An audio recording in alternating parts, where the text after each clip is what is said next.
Hebreus capítulo 1, do versículo 1 até o versículo 4, irmãos. Que diz assim: havendo Deus outrora falado muitas vezes e de muitas maneiras aos pais pelos profetas, nestes últimos dias nos falou pelo Filho, a quem constituiu herdeiro de todas as coisas, pelo qual também fez o universo. Ele que é o resplendor da glória e a expressão exata do seu ser, sustentando todas as coisas pela palavra do seu poder. Depois de ter feito a purificação dos pecados, assentou-se à direita da majestade nas alturas, tendo se tornado tão superior aos anjos, quanto herdou mais excelente nome do que o deles. Aleluia. Que Deus ele continue falando conosco nessa noite, em nome de Jesus. Amém? Irmãos, o tema da mensagem nessa noite é Jesus, a maior revelação de Deus para a humanidade. Aleluia. Antes da gente entrar propriamente dito aqui no texto, eu queria fazer uma introdução à carta aos Hebreus, certo?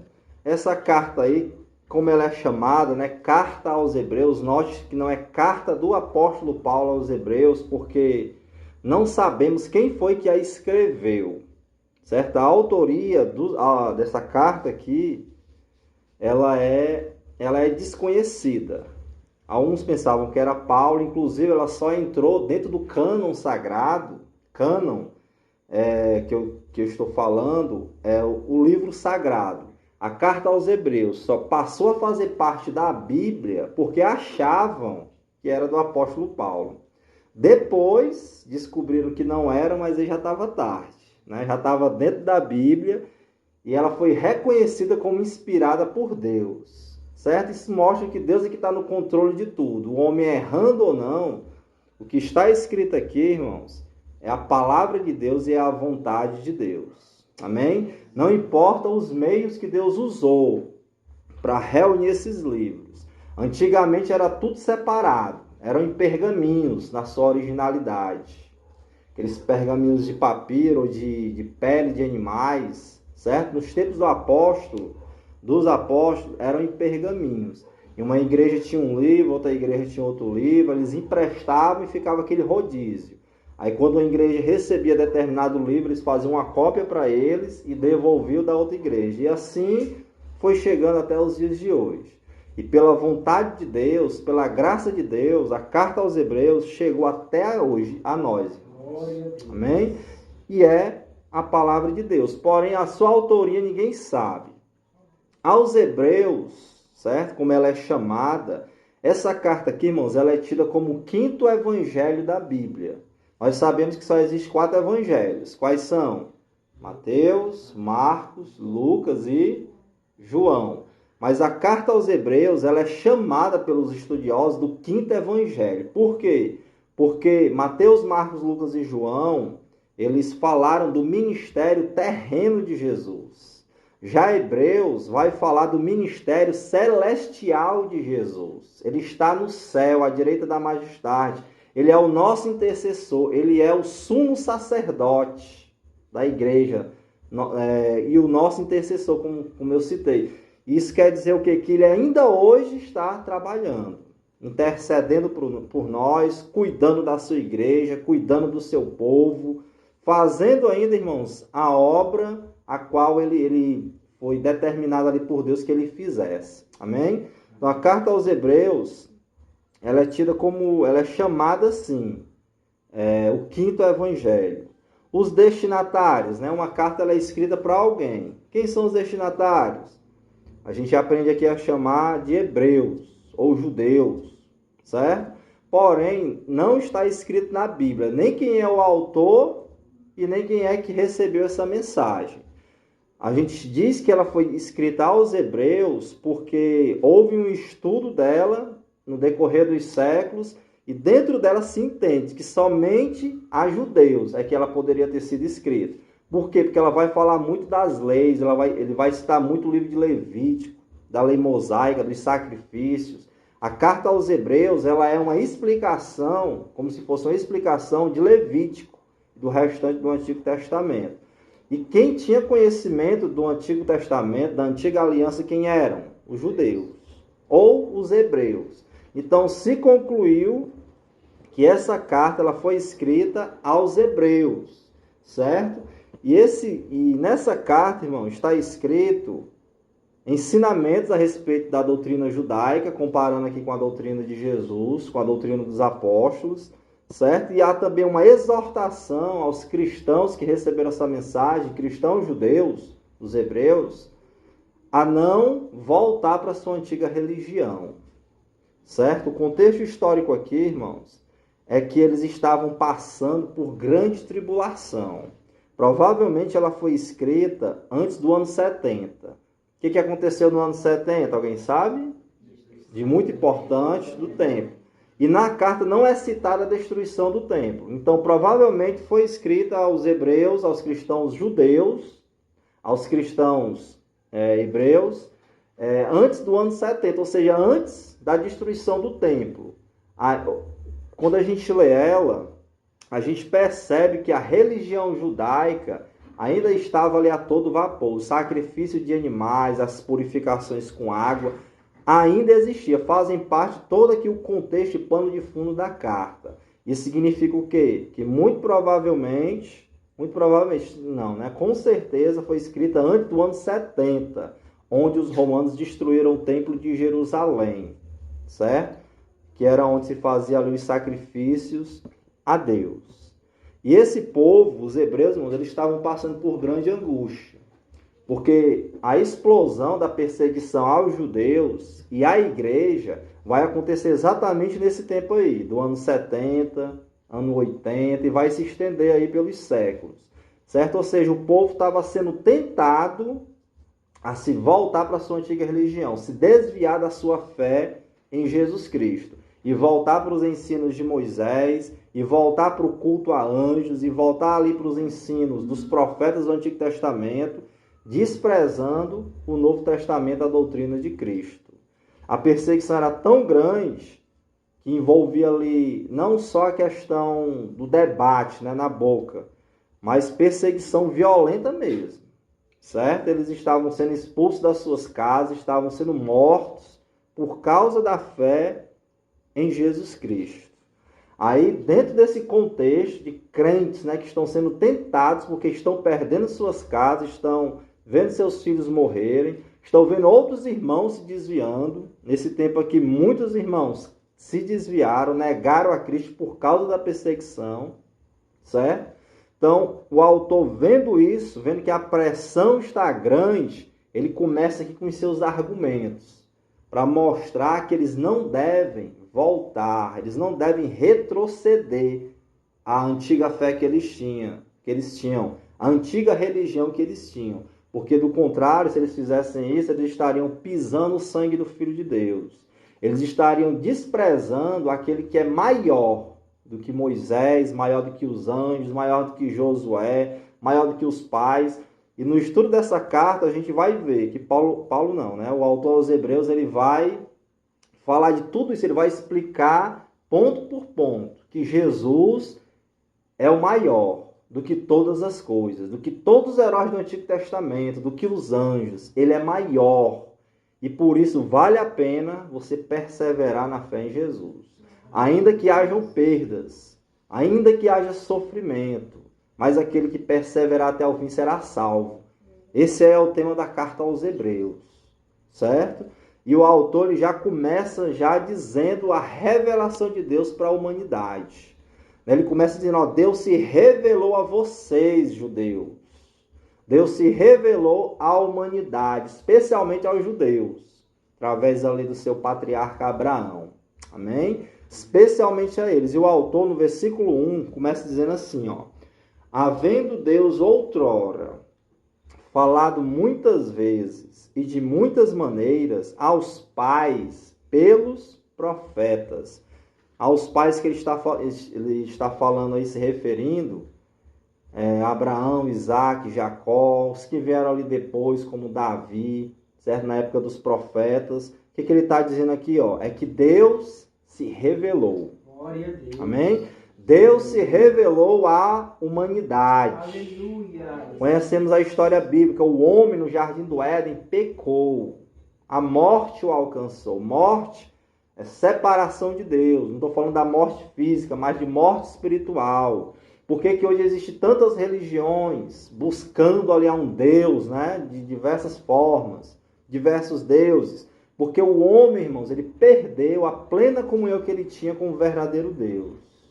Porém, esse mesmo Deus, apesar da falha do homem, do pecado do homem, ele se revelou, aleluia, de algumas formas, a nós.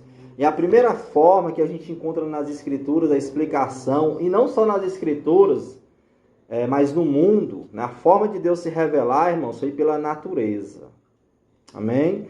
O apóstolo Paulo, lá em Romanos, capítulo 1, versículo 20, diz assim, porque os atributos de Deus, assim o seu eterno poder, como também a sua própria divindade, claramente se reconhecem desde o princípio do mundo, sendo percebido por meio das coisas que foram criadas. Tais homens são, portanto, indesculpáveis, falando aqui dos homens que diziam que Deus não existia, né? Os ateus lá da época. Então, assim, Paulo diz, Deus se revelou na natureza. Um raio que cai, um trovão, né, que a gente escuta, um relâmpago, revela Deus, irmãos. Um jovem, uma criança, certo? Os animais, a forma como tudo funciona de maneira perfeita, revela que de trás dessas coisas, por detrás da criação, há um Deus todo-poderoso. E Paulo está dizendo, quem não crê em Deus, quem é ateu e crê na inexistência de Deus, é indesculpável. Porque a revelação de Deus está em toda a criação, em toda ela. Davi, lá no Salmo 19, versículo 1, ele disse, os céus proclamam a glória de Deus, o firmamento, que é a atmosfera, anuncia as obras de suas mãos. Então, o nosso Deus, irmãos, Deus, ele se revelou à humanidade pela natureza. Ele existe. Amém? Ele é o Criador de todas as coisas. Deus também se revelou a nós, irmãos, ao homem, pela consciência. Vocês sabem que todos nós, sejam crentes ou descrentes, aquele que está morto espiritual, aquele que foi ressuscitado dos mortos, espiritualmente falando, né, que nasceu de novo, tem uma consciência que diz o que é certo, que diz o que é errado. Romanos, capítulo 2, versículo 15, Paulo diz assim, estes mostram a norma da lei, gravada no seu coração, testemunhando-lhes também a consciência e os seus pensamentos, mutuamente, acusando-os ou defendendo. No dia em que Deus, por meio de Cristo Jesus, irá julgar os segredos dos homens, de conformidade com o meu evangelho. Romanos 12, 15 e 16. Então, repare que Paulo fala que há uma consciência. Quando a gente faz o que é errado, eu sei que eu estou fazendo o que é errado. O ateu sabe que ele está fazendo o errado quando ele faz o errado. Ainda que ele não crê em Deus, eles têm, e realmente é ateu, se diz ateu, né? Eles têm assim dentro do coração deles uma lei moral para decidir isso é certo, isso é errado. Isso foi dado por quem, irmãos? Por Deus. Ou seja, isso daí é uma revelação da existência de Deus.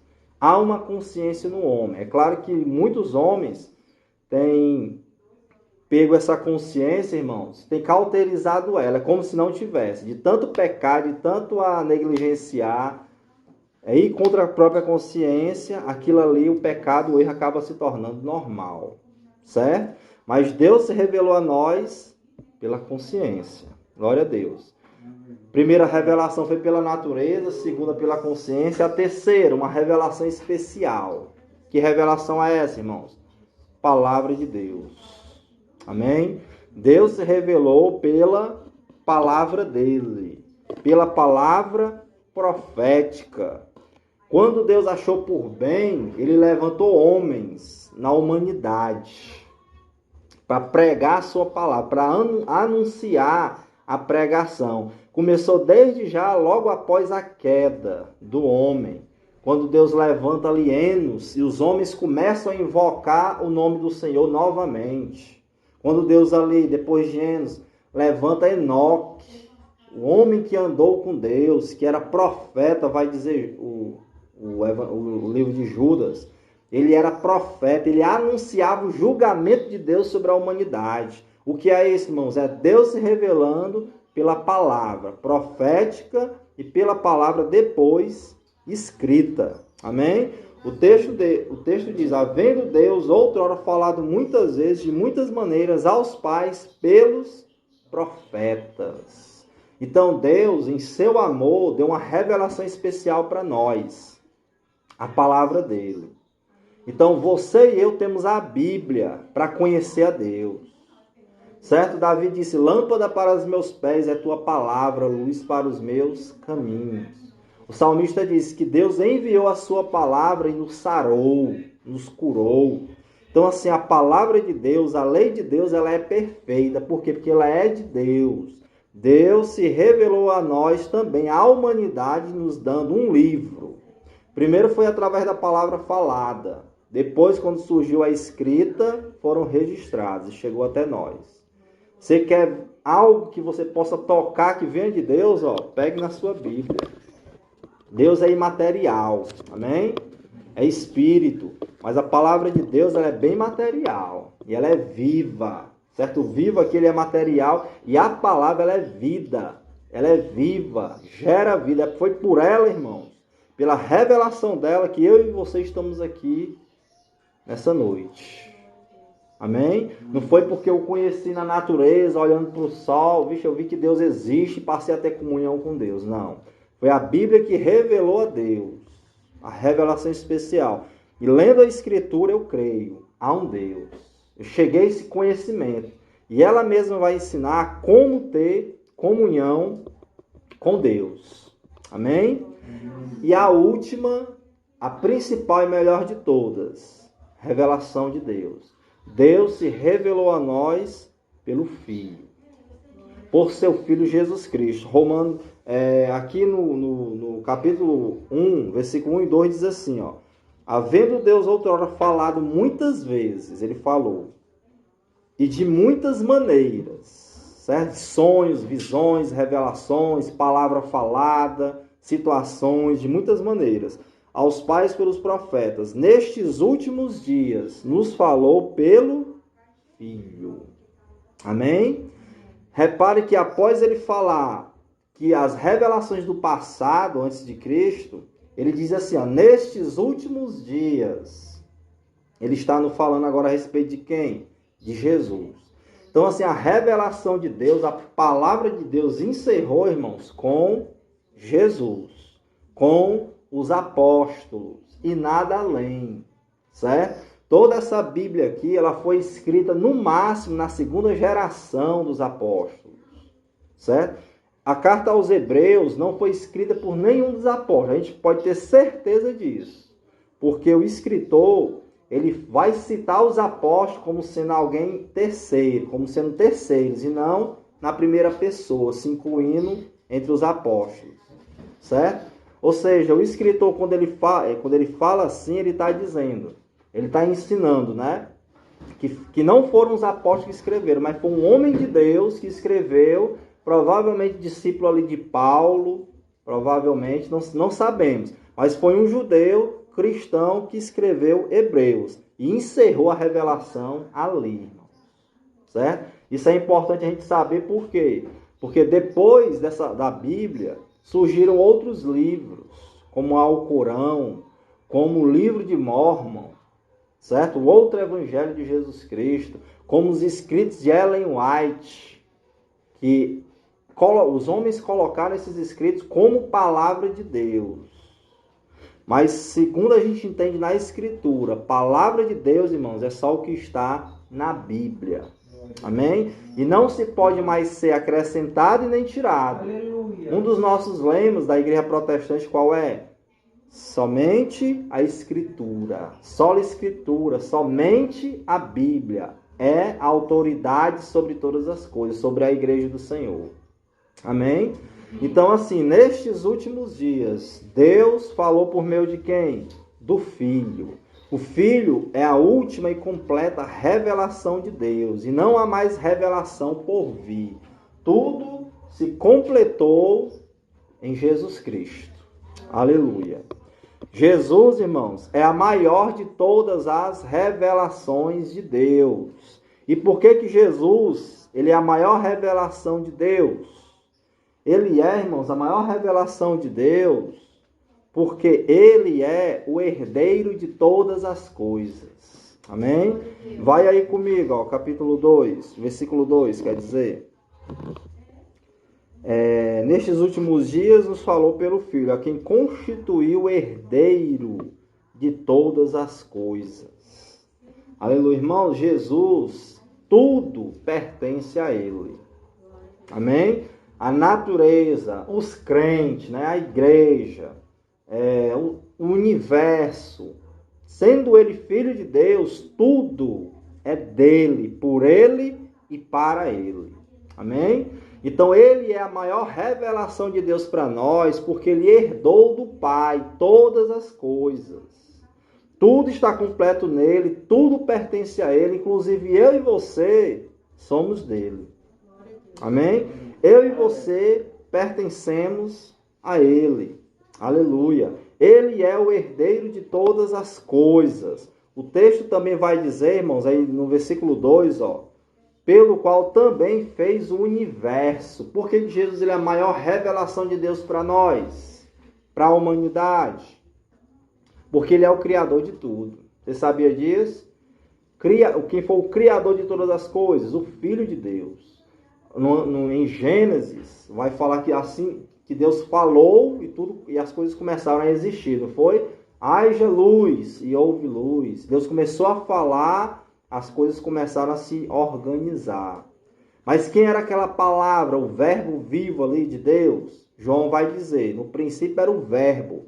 O verbo estava com Deus, o verbo era Deus. Todas as coisas foram feitas por meio dele. Sem ele, nada do que foi feito se fez. Então, assim, Jesus Cristo, ele é o criador de todas as coisas. Por isso, ele é a principal revelação de Deus a nós. Imagine o Criador habitando entre os homens.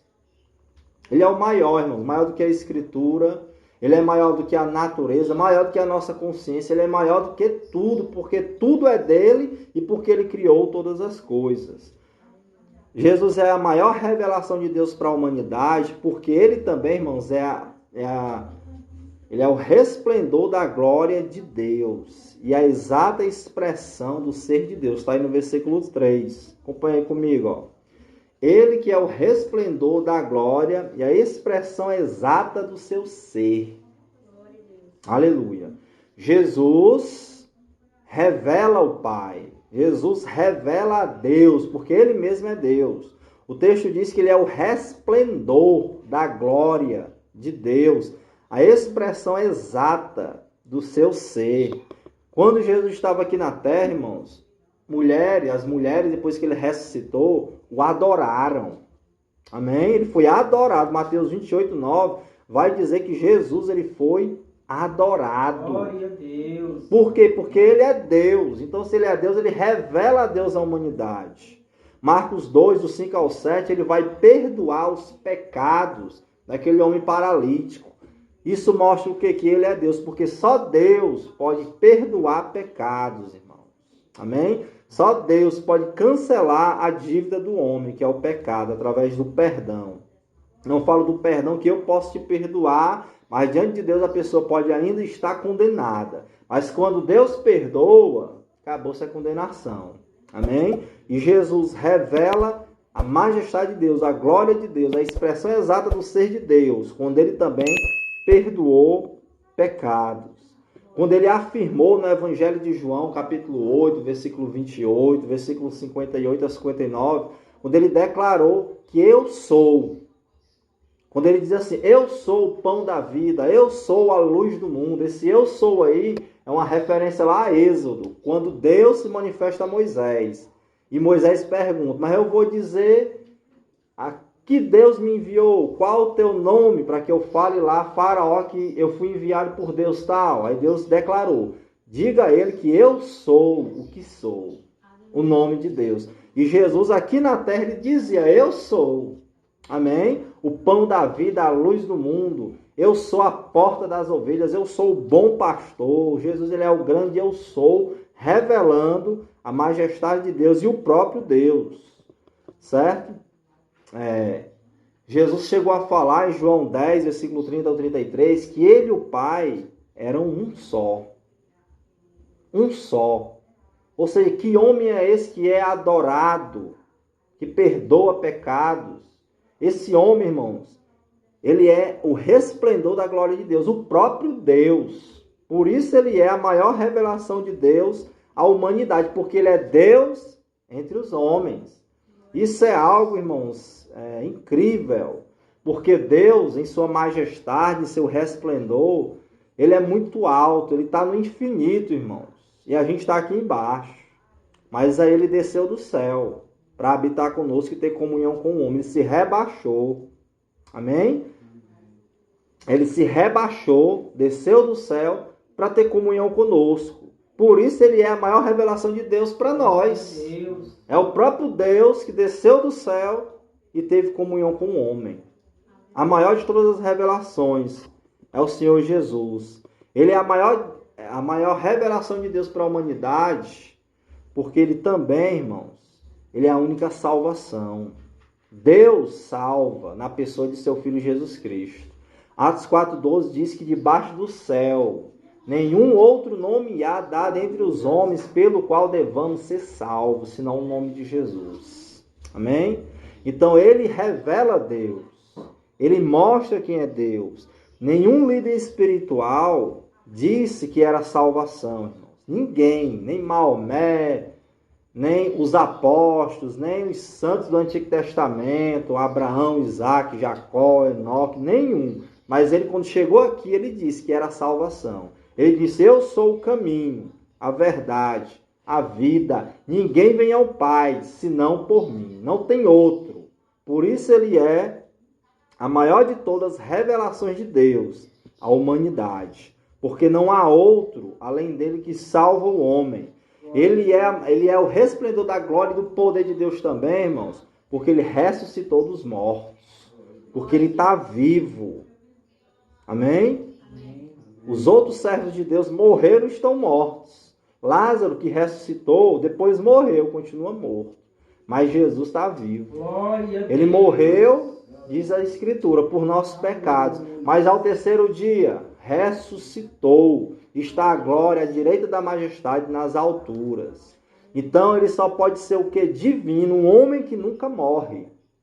Só pode ser o que, irmãos? Divino. Amém? Só pode ser o que? Deus. Aleluia. Jesus, ele é a maior revelação de Deus para a humanidade, porque ele sustenta todas as coisas pela palavra do seu poder. Está aí no versículo 3, parte B, que diz assim, ó, sustentando todas as coisas pela palavra do seu poder. Quem é que sustenta o universo, irmãos? Quem é que sustenta a natureza com o ciclo da vida, com o ciclo da água? É Jesus. Amém? Onde colocou a lua onde ela está? Quem foi que colocou? Quem colocou a lua onde ela está? Quem colocou o sol onde ele está, irmãos? Foi Jesus. Quem criou as galáxias? Tudo de maneira perfeita. Que tem seus planetas, tem seus movimentos de rotação, de translação. Milhões e milhões de bilhões de matéria. Quem criou? Quem colocou lá? E quem sustenta? É Jesus. Olha o que o autor aos Hebreus está falando para eles.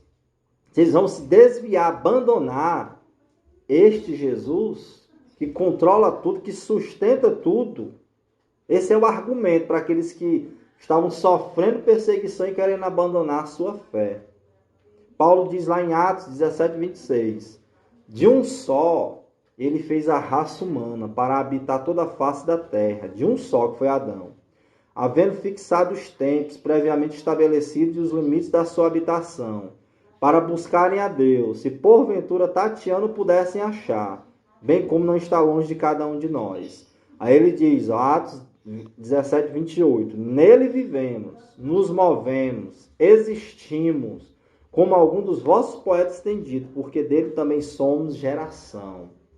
Preste atenção que Paulo fala, ó, nele vivemos, nele existimos, nele nos movemos, certo? Ou seja, para eu me mexer, para eu existir, é só por causa dele, por causa de Jesus. Por isso, irmãos, ele é a maior revelação de Deus à humanidade, porque ele nos sustenta. Amém? Há um Deus que nos sustenta. Então, por que se preocupar com o dia de amanhã? A gente fica ansioso, né? Comer, beber, vestir, o risco do desemprego. Ora, irmãos, quem sustenta a nossa vida, a palavra declara, é Deus. Amém? Ele abre porta, ele fecha a porta. Deus é quem nos sustenta, irmãos. Então confia nele, creia nele. Jesus mesmo foi quem falou, não andeis ansiosos de coisa alguma. Certo? Do comer, do beber, do vestir. Ele falou, antes busque em primeiro lugar o reino de Deus e a sua justiça. E as demais coisas serão acrescentadas. É promessa dele. Ore e fale com ele. Diga o que está faltando. E ele prometeu o quê? Acrescentar. Essa questão da nossa alimentação, de comer, beber, vestir. Precisamos, irmãos. Ele é o nosso Pai, o nosso Criador. E ele está dizendo aqui, ó, ele sustenta tudo. Inclusive a nós. Amém? Então confia nele, creia nele, peça a ele, fale com Jesus, fale com o Pai. Peça ele para abrir as portas. Aleluia. Por quê? Porque Jesus é o sustentador de todas as coisas. Ele vai sustentar a minha e a sua vida. Até o fim. Amém? Até o fim. Jesus, ele é a maior revelação de Deus para a humanidade. A gente vê ainda aqui no texto. Porque somente nele existe a purificação dos pecados. Olha o versículo 3 aí, ó. Diz assim: ele que é o resplendor da glória, é a expressão exata do seu ser, sustentando todas as coisas pela palavra do seu poder, depois de ter feito a purificação dos pecados. Aí ele diz, assentou-se à direita da majestade nas alturas. Jesus, irmãos, ele é a maior revelação de Deus para a humanidade, porque Jesus, ele purificou os nossos pecados. Ele purificou o homem dos seus pecados. E o homem hoje pode ter paz com Deus. Na antiga aliança, quando os animais eram mortos no lugar dos pecadores, o sangue somente cobria aquelas pessoas. A Bíblia diz que quando Deus via o sangue, a ira de Deus se desviava. A gente vê isso lá na ocasião da Páscoa em Êxodo. Quando Deus olhava para o sangue, ele não destruía quem estava debaixo do sangue ali daqueles animais. Mas o sangue representava quem? Apontava para quem? Para Jesus. Aquele animal morto apontava para quem? Para Jesus. Olha aqui, ó, Romanos 3:25 diz assim, ó: a quem Deus propôs no seu sangue como propiciação mediante a fé, para manifestar a justiça, por ter Deus, na sua tolerância, deixado impunes os pecados anteriormente cometidos. No Antigo Testamento, quando o animal morria e o sangue era derramado pelo pecador, Deus se desviava a sua ira do pecador. Ele diz aqui, ó, que Deus tolerava, que Deus aguentava o pecado daquele povo ali, por causa do sangue daqueles animais. Mas imagine hoje, irmãos, o sangue de Jesus. O texto diz aí, ó, ele havendo feito a purificação dos nossos pecados. João declarou, eis o Cordeiro de Deus. João Batista declarou, eis o Cordeiro de Deus que tira o pecado do mundo. Então, por que que ele é a maior revelação de Deus à humanidade? Por causa do sangue dele, irmãos, que nos limpa, nos lava de todo pecado. A gente vai chegar lá no capítulo 12 de Hebreus, versículo 24, diz assim, ó, que a gente chegou a Jesus, o mediador de uma nova aliança, ao sangue da aspersão, que fala coisas superiores ao que fala o próprio Abel. Preste atenção, nós conhecemos a história de Abel. Abel no Antigo Testamento ele foi assassinado pelo irmão, não é isso? Por Caim. Quando Deus procurou Caim para resolver a situação, Deus falou assim: onde está teu irmão, Abel? Ele disse: eu sou lá guardador do meu irmão, para que eu saiba. Ele foi até ali de maneira arrogante, né, diante de Deus. Aí Deus foi e falou: o que é isso que fizeste? O sangue do teu irmão clama da terra a mim. E o que o sangue de Abel estava clamando, irmãos? A justiça, o juízo, o julgamento de Deus sobre Caim. Não é que o sangue derramado falava, tinha uma voz, não. Mas quando Deus viu a morte do seu filho Abel ali, aquilo ali no coração de Deus clamou que Deus julgasse Caim e o condenasse. Então o sangue de Abel, irmãos, ali nesse sentido, clamava a Deus, no coração de Deus. O coração de Deus estava pedindo ali, por causa do sangue derramado, para condenar, para destruir Caim por causa do pecado dele. Agora, olha o sangue de Jesus, Hebreus 12, 24, que fala coisas maiores, superiores ao de Abel. O que o sangue de Jesus fala, irmãos? Quando Deus olhou para a morte do filho dele, o que falou ao coração do Pai? A gente sabe isso no Evangelho. Quando Jesus estava crucificado, derramando ali o seu sangue, que ele olhou para aqueles que os condenavam, ele declarou: Pai, perdoa, eles não sabem o que fazem. O sangue de Jesus clama perdão. Amém? O sangue de Jesus clama, irmãos, paz com Deus, entre o pecador e Deus. O sangue de Jesus clama: eu te amo. Glória a Deus. Certo? O sangue de Jesus é muito maior do que o sangue de Abel. E por isso, ele é a maior revelação de Deus para a humanidade. Por quê? Porque com esse sangue, ele purificou todos os nossos pecados. Lutero disse o seguinte a respeito do sangue de Jesus. Ele disse: o sangue de Jesus é tão santo, tão puro, tão poderoso, que uma só gota, irmãos, era capaz para salvar o mundo inteiro, perdoar o mundo inteiro, libertar o mundo inteiro. Mas o Pai achou por bem derramar todo o seu sangue para mostrar a abundância da graça e do amor de Deus pela humanidade. Amém? Por isso Jesus é a maior revelação de Deus, porque ele revela o amor de Deus, ele revela o perdão de Deus, ele revela a salvação de Deus no sangue de Jesus. Aleluia. Por falar nisso, nesse domingo tem Santa Ceia. Venha preparado para participar da festa, em nome de Jesus. Amém? Amém. Jesus é a maior revelação de Deus para a humanidade, porque ele é o Rei dos Reis e Senhor dos Senhores. O texto aqui vai dizer, irmãos, que ele sentou-se, versículo 3 no final, à direita da majestade nas alturas. Amém? Jesus hoje não está morto, como eu já falei. Ele está num trono, à direita da majestade do Deus Pai, nas alturas dos céus. Ele é o Senhor dos Senhores, ele é o Rei dos Reis. Por isso ele é a maior revelação de Deus para nós, para a humanidade. Por quê? Porque ele governa sobre tudo. Apocalipse 19:16 diz que ele tem na coxa, tem no seu manto e na sua coxa um nome escrito. E qual é o nome? Rei dos Reis e Senhor dos Senhores. Esse é Jesus, irmãos. Aleluia. A maior revelação de Deus para nós. Ele é soberano. Ele é o Senhor. A nossa vida pertence a Ele. Jesus, ele é a maior revelação de Deus para a humanidade. O autor aos Hebreus vai declarar aqui, porque ele é muito maior do que os anjos.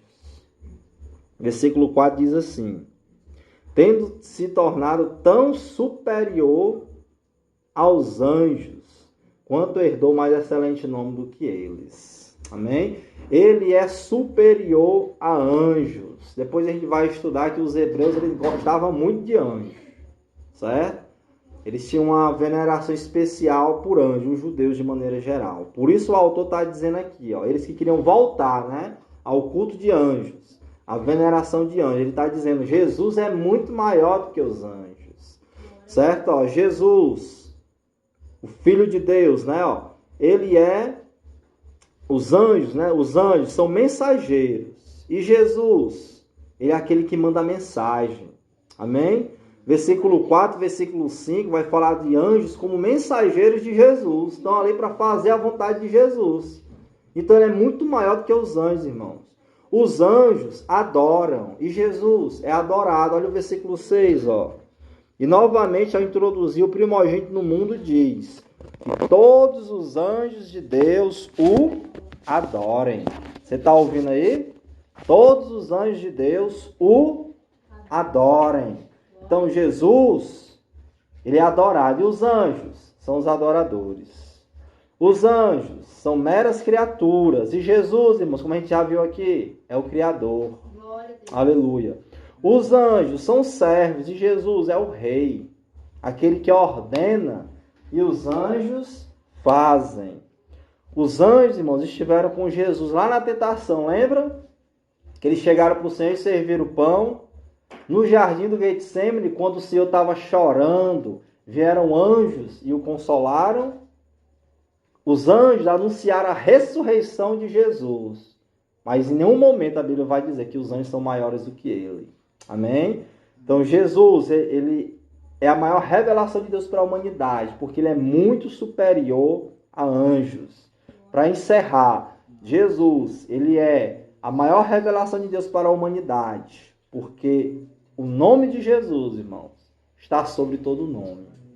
Versículo 4 vai dizer que ele é tão superior aos anjos quanto herdou mais excelente nome do que eles. O nome de Jesus é excelente, o nome de Jesus é poderoso, é maravilhoso, irmãos. O nome de Jesus foi herdado. Você sabe, uma pessoa que é de uma família real, né? E quando nasce um filho, aquele filho ali herda o nome daquela família. Assim foi com Jesus. Quem deu o nome de Jesus foi o próprio Deus. Deus enviou o anjo Gabriel lá para conversar com Maria e disse: o seu nome será Jesus, porque ele purificará o povo dos seus pecados. Amém?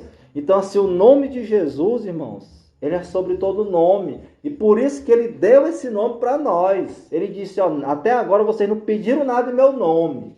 Peçam e será feito, será dado. Está lá no Evangelho de João. Amém? Então, o nome de Jesus é sobre todo nome. Filipenses 2,9 diz, ó, pelo que também Deus o exaltou soberanamente e lhe deu uma doação de Deus, um nome que está acima de todo nome, para que ao nome de Jesus se dobre todo joelho nos céus, na terra e debaixo da terra, e toda língua confesse que Jesus Cristo é o Senhor, para a glória de Deus Pai. O nome de Jesus, irmãos, é poderoso. Nesse nome, a igreja expulsa demônios. Nesse nome, o homem é salvo. Amém? Nenhum nome debaixo do céu há que salva o homem, senão o nome de Jesus. Por isso, ele é a maior revelação de Deus para a humanidade. Por causa desse nome todo poderoso que ele ganhou do Pai, que ele conquistou por suas obras. Na história, de 3 maneiras, os homens fizeram um grande nome. Ou eles herdaram da família, como eu já citei, ou eles receberam por doação um título, né, de alguém, certo? No caso de Jesus, aqui em Filipenses 2, ele recebeu por doação do próprio Deus, um nome, foi doado a ele, um nome sobre todo nome, e um homem faz o seu nome grandioso, fez o seu nome grandioso na história, os homens fizeram, irmãos, por causa das suas obras, grandes conquistas. Por exemplo, Alexandre, o Grande, porque realmente foi grande, conquistador. Com 20 e poucos anos já tinha conquistado, era tudo ao redor dele. Já estava em depressão, porque não tinha mais nada para ele conquistar. Aí entrou para a história como? Como Alexandre, o Grande. E Jesus, irmãos, venceu as trevas, venceu o diabo, venceu o inferno inteiro, irmãos. O conquistador das nossas almas. Ele fez um nome para ele, que anjos se dobra, os demônios fogem correndo, com medo do nome de Jesus. E a igreja se prostra, os homens o adoram. Amém? Por quê? Porque o nome de Jesus é sobre todo nome.